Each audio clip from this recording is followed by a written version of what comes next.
Don't just live for tomorrow, or just live in yesterday. Just be glad for all you have that's in today. And though you've come through many obstacles. Hey everyone, Connie here, and welcome to my blind reaction to Miss Kobayashi's Dragon Maid S, Episode 12, the final episode of the season. And it's weird. It's weird to think that we're already at the end. It's weird to think like that we're finished. Because we'd been waiting for years and everything for the second season. And then the KyoAni arson happened, and for good reason it had to be put on hold even longer. And then it finally came this year in July, and now as it's almost October, it's over. And I'm sad because this season has been so good. It's given us so many great segments, so many great character moments, some developments, and of course, Ilulu, our newest member of our chosen family. And it's sad that we're going to be saying goodbye for now. Now, season 3 could very well be on the horizon. And maybe we'll get it sooner rather than later, like only maybe in a couple years. It's possible. But no matter what happens, I am still just so happy that KyoAni was able to make this amazing of a comeback. That despite the horrors of what happened, they were able to return and give us viewers something to laugh with, something to smile with, and to value our time with. And it's something that we can look at as just a lesson for everything in our lives. We need to learn to value what we have. So often we take things for granted, and sometimes we need to just slow down and look at what we've already got and value it.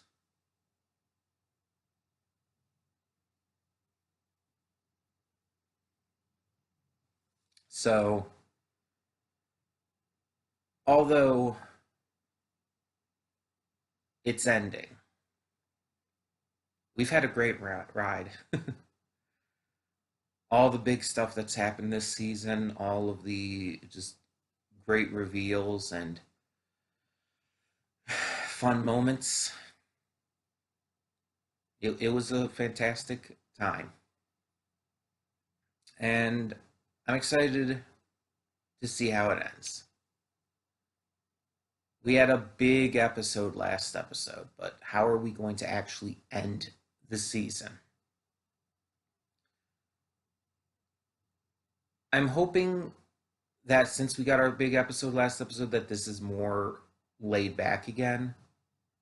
And while maybe covering a few important things, is still going to be more of the just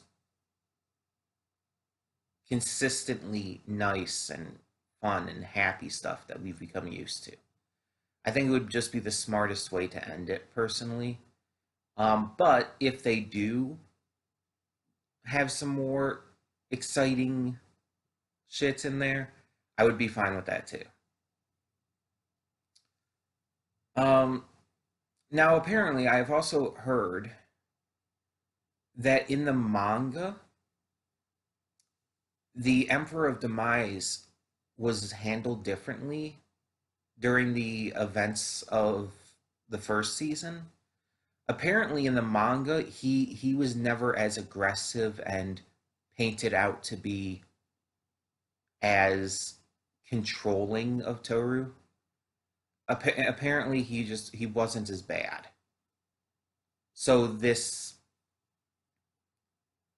last episode's big kind of reveal of him actually not being that bad and everything wasn't as huge of a shock, wasn't as huge of a surprise in its reveal in the manga, I guess. Um, but I actually think the anime, if that's the case, the anime chose to do things better. And that might be a minority opinion, I don't know, because I've only heard one person's opinion on this matter, but I think that that's better. Because one, it makes this scene in season 2 have more impact when you realize that he isn't as bad as you initially thought, that your preconceived notions on him were based solely on a one sided viewpoint. And also, I feel like it fits more. With season 1, Toru kind of felt like the entire arc with Toru and Kobayashi was their bonding, them becoming a family. Going from Toru just being like this random ass dragon who Kobayashi met in the mountains one day to becoming a legitimate family member for her. And so having Toru's actual family come in at the end and try to take her back while Kobayashi strongly defends her and everything, and there's a little fight that happens. I feel like that actually really fits the themes of that character arc and really makes it feel like earned with this family at the end. It makes their bond seem stronger. And that's not in any way invalidated in this season when you have the reveal, because this season isn't about the creation of that family anymore. This season is very much about revelations, learning about these characters, learning about their pasts, learning about what shapes them. And in that case, finding out that the Lord of Demise isn't as bad as we initially perceived works exceptionally well here. And it's not even saying that he's like a good guy or anything, but he's just not as bad as we thought. It works here because it reveals and develops his character as well as Toru's within that backstory. And so I'm actually completely fine with what they chose to do compared to the manga. And I don't fully know how exactly it's handled in the manga because I don't read the manga. I don't read manga. But it just sounds like it wouldn't have the same impact to me without covering those kind of things. Sometimes the anime can improve on the original source material. And I think this is one of those cases where it sounds like it has. But that's just me, to be fair. I mean, I don't know for sure. um, either way, either way, we're going to get on with this, see what this final episode has in store, stop procrastinating and just get to it, and hope for the best. And in the afterthoughts, I will let you know what will be replacing Dragon Maid in the Thursday slot. So, let's get this going. When the screen fades to black, pause this redirect and go to the description below. Follow the link to the reaction, and after you watch it, come back here to the redirect and resume play. Because after it fades to black and then fades back in, everything from that point forward will be my afterthoughts and will contain spoilers to the episode. So, that being said, thank you so much for tuning in, and I'll see you at the reaction. And we are back, and we'll begin with spoilers in 3, 2, 1, now. And there we have it. The end of Season 2 of Miss Kobayashi's Dragon Maid S. And I feel like this was what I wanted. To end on a more lighthearted note, but still, like, continuing to acknowledge the information and depth we got last episode. But closing out in a way that we can just enjoy, that we can just have fun with. A way that, in the end, leaves us smiling and laughing like Kobayashi as she ran away from Toru. It's kind of ridiculous sounding, but... And I had to take a minute, not only just to create the thumbnail between recording the reaction and these afterthoughts, because I was starting to cry. And even now my eyes are getting pretty damp. Not just because this is the final episode of the season and we're done now, but because of the way it ended.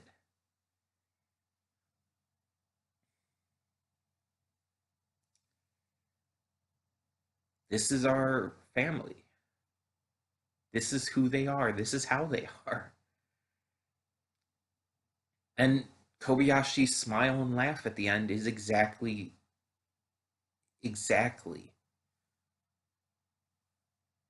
what this is all about.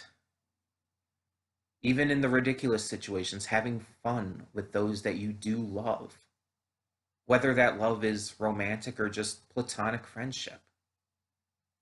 Or if it's even familial love. Having fun like that is kind of what, as her shirt said, life is all about. And so I think it was a really strong moment to end on, with the original theme also playing, giving us kind of feels because of that. Like, yeah, of course we knew Kobayashi wasn't going to reciprocate those feelings there, but we've also seen in this same episode, she's starting to. But she's worried that she's not good enough because, like I had said in the reaction, she has self-image issues, and we've seen more of that explored this season. But we definitely saw that even in Season 1. Kobayashi is kind of down on herself sometimes. And even the way she dresses came from self-image issues brought upon by herself and even her family.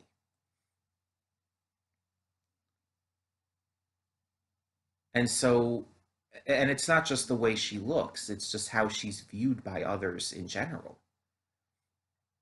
So when someone like Toru, someone who, as she puts it, is so grand and has had this insane life and everything, and, well, is a dragon, when someone like that tells her on a pretty consistent basis that she loves her,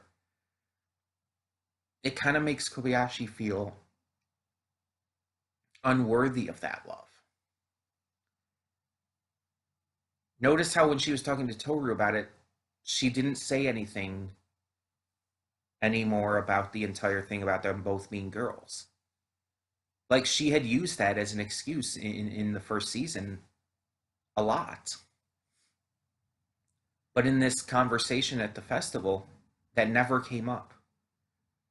Her only response, her only issue was that she didn't feel like she was worthy of it, that she didn't feel like she deserved almost to be loved like that, especially by someone like Toru.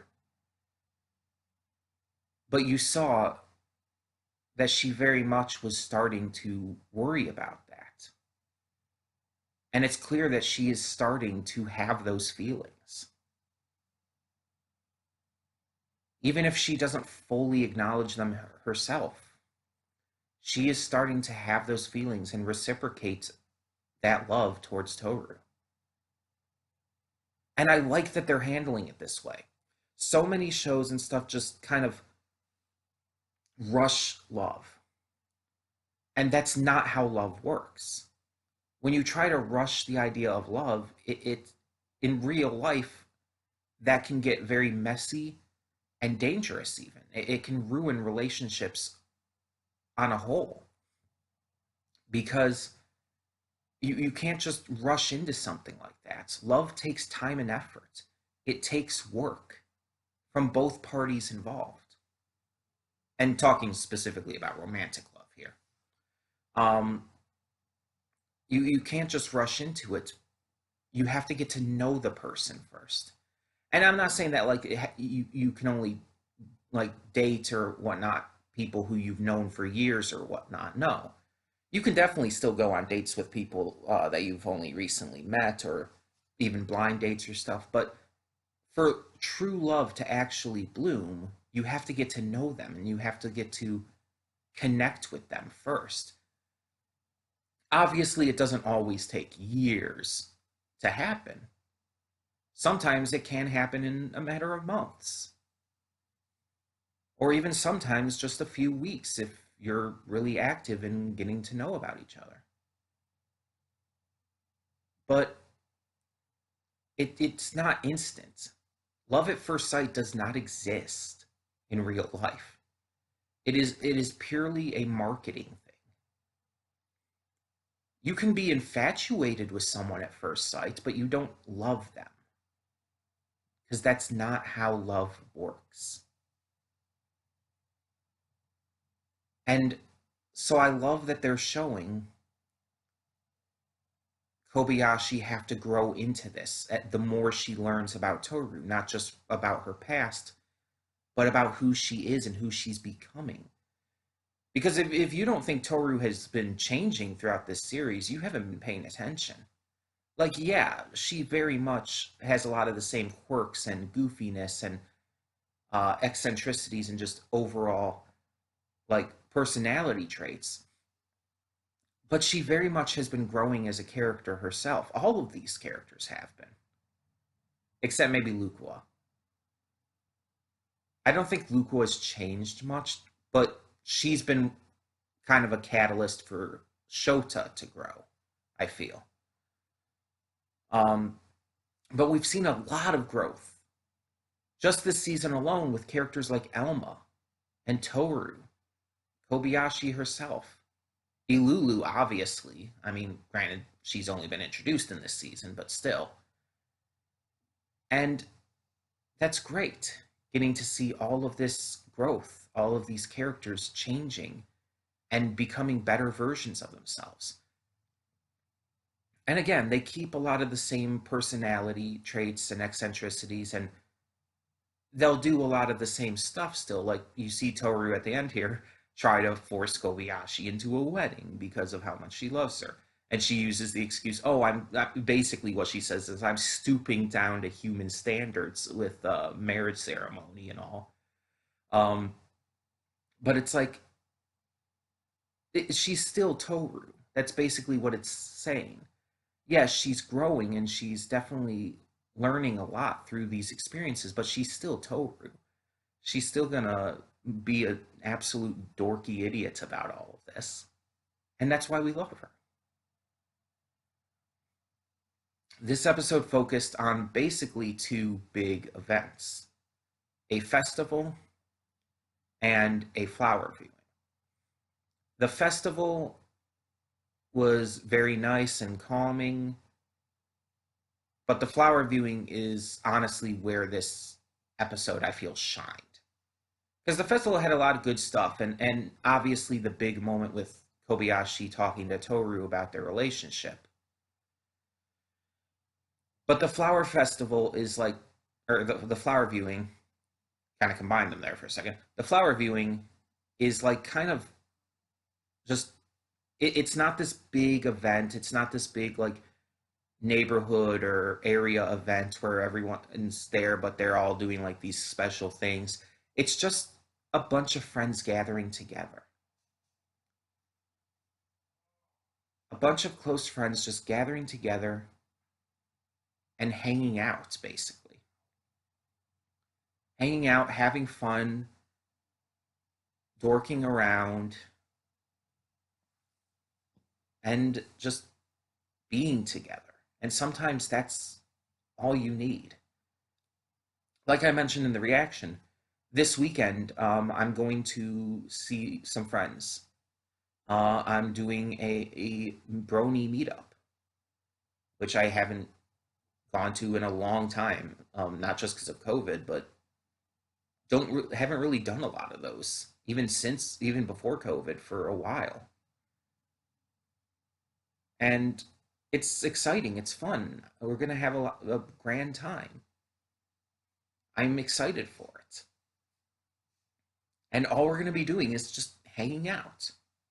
Yeah, we have a couple things that we plan on doing there, but we're just gonna be hanging out, having fun, and enjoying each other's company. And like I said, sometimes that's all you need. And we see how much these characters value this time with each other, making each other laugh, arm wrestling, and even the chase at the end, as goofy and ridiculous as it was. Again, as I've pointed out, as well, this was obvious, it didn't try to hide it, but Kobayashi started smiling and laughing because she realized that she enjoys this. She has fun with it. It brings a little light to her life that is normally kind of boring. Like think about like what she did before they came into her life, before Toru, Kana, Ilulu, all of them, all the dragons and everything came into her life. Yeah, she had Takia and she would go drinking with him and stuff, but that's about it. Otherwise, she worked and stayed at home. That was that was pretty much what she did. Like she may have occasionally done a couple other things, but she didn't really get to do much. And there's nothing wrong with that kind of lifestyle, but because she's now gained such a great chosen family and such great friends through Toru and all these others, she's been able to find something that she felt personally she was missing. And even if she won't say that herself, it's very clear through her reaction here. What she was missing was a relationship, not just a friendship that she had with Takia, not just the slightly strained relationship she has with her family. She was missing like a close relationship. And she got a bunch of them in a very short period of time, all things considered. And that allowed her to bloom. It allowed her to be able to enjoy life much more and see and do things that she wouldn't normally do, go to places and events that she wouldn't normally go to. And she enjoyed them. Not just because of the events themselves, but because she was there with those she cares for. With Toru, with Kana, with Takia, and Lukua, and all of them.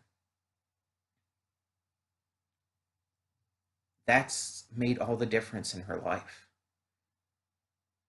And you can see how much she has changed since the beginning of this series. She is a very different person and very much for the better. She's happier. And that's what matters here. And this is, like I said, this is not always going to work for everyone. Some people prefer to stay more secluded. Some people are just introverts. Some people are extroverts and they like being around people a lot more. It's purely on a person by person basis. And I truly believe that for Kobayashi, I truly believe she's an extrovert and just never realized it because she was so afraid of connecting with people due to her self image issues. The only friend she really had was a coworker.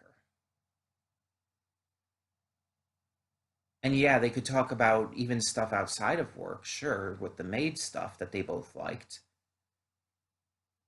But in the end, they were just casual friends. When Toru came along, all of that changed and she started making all kinds of friends and all kinds of family. And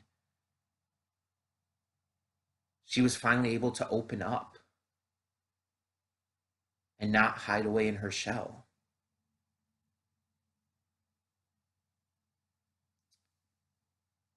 And I think the reason why I'm so invested in that is because I connect with it. I very much used to feel like I was introverted. I was very much keeping myself away from people. Like, yeah, I had friends at every point in my life, but there was a big portion of time starting in like ninth grade around then, um, and pretty much throughout my entire high school life and going into much of my adulthood, where I was very, very much trying to avoid strong connections. Again, I had friends, but I never really felt as strongly connected to them as they would feel with others or other friends would feel with each other. I always tried to seclude myself and I would like be very shy. I would sit by myself. I would tend to not talk to people as much. And through stuff like going to conventions and going to these game nights that a friend of mine would host at his house, and so on and so forth, I made a lot more friendships and like friendships that I truly feel mean something to me now. I was able to open up a lot more, become a lot more confident, and be able to just communicate with people better and want to hang out with them more. And of course, the biggest catalyst for all of this, for me realizing that I'm extroverted and wanting to hang out with people a lot more, was getting into the Brony fandom. That was the huge catalyst for me because it allowed it just the fandom itself kind of thrives off of people being friends and hanging out together. And so when I started planning meetups and making friends through that and getting together and doing just various things, going to conventions for the fandom and everything, it's just like it started allowing me to put myself out there and fully realize who I could be. And it changed me. I'm nothing like I used to be. Not even just for obvious reasons, like the fact that I've come out and everything, but because of personality and stuff. My personality is nothing like it was prior to that. And I'm very happy. I'm excited that I'm still growing in that I'm still coming out of my shell more and more. And that I was able to do so in the first place. thanks to people I met, thanks to events I attended that I never would have done otherwise. And so, yeah, I very much connect with Kobayashi here. And that's why her journey throughout these first two seasons and where it's going to go from here, that's why I'm so invested in it. And I think it's partially why she's my favorite character too, why I just connected with her more than any other character. Like I love Toru, I love Ilulu, I love Lukua, but Kobayashi's always been my favorite. And it's because of these kinds of reasons. So this finale did really just feel perfect. Closing out the second season on a really high note that showcases Kobayashi's growth and truly how much Toru has come to mean to her, whether she will fully admit it or not. The ship has yet to sail, but it's getting ready. So, now the question is, what is going to replace Dragon Maid in the Thursday slot? I've kind of revealed it already because I talked about the fact that it was coming. I mentioned that, oh yeah, this series is coming back soon. And so I kind of talked about that already, but just to actually confirm it here, replacing Dragon Maid S in the Thursday slot starting next week will be Book 3 of Infinity Train. Because I feel like it's about time we got to that. Especially since, from what I've heard, Book 3 is one of, if not the most popular season, I believe. I know people like Book 4 as well, but I think Book 3 is like got a lot of hype surrounding it. Obviously, no spoilers. Do not tell me anything about it. All I know is what the main character looks like. Or at least who I assume is the main character, I guess. Um, but that's all I know. Um, I will also say that because the final episode of My Hero Academia season 5 is next week, I probably won't be changing the channel banner until after that. So the channel banner will still say Dragon Maid, but keep in mind Infinity Train Book 3 or Season 3, however you want to word it. I'll probably say Season 3 in the titles. But that will be the Thursday slot from here on out. And I will change it as quickly as I can, but I just kind of want to wait until My Hero changes up as well. I mean, maybe I'll change it beforehand. Maybe I'll make a quick change beforehand, but I'm probably gonna wait. I don't know. I don't know. Maybe I will change it. I don't know. If you see the channel banner change, I've decided to change it anyways, and we'll just do the bigger change next week with My Hero as well. But in the meantime, tell me in the comments below, what did you think of this final episode of Miss Kobayashi's Dragon Maid S? And what kind of hopes do you have for the future of this series? If you know the manga, please no spoilers. But what do you think about how this is going? About how this relationship is blooming? And about how all these relationships are blooming? How just this series has continued to impress and grow and teach some good messages, but also have a lot of fun. And for a series that is primarily based as a parody of tropes and characters that you see in a lot of different anime. The fact that it's able to do this kind of thing, the fact that it's able to become such a comfort show for me, is exceptionally impressive. A parody comedy anime has so much legitimate heart and soul to it that it actually has kind of more than most other series.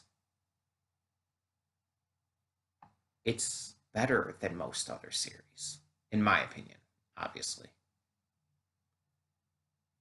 And again, I'm sad to see season 2 end, but I'm happy that we got it.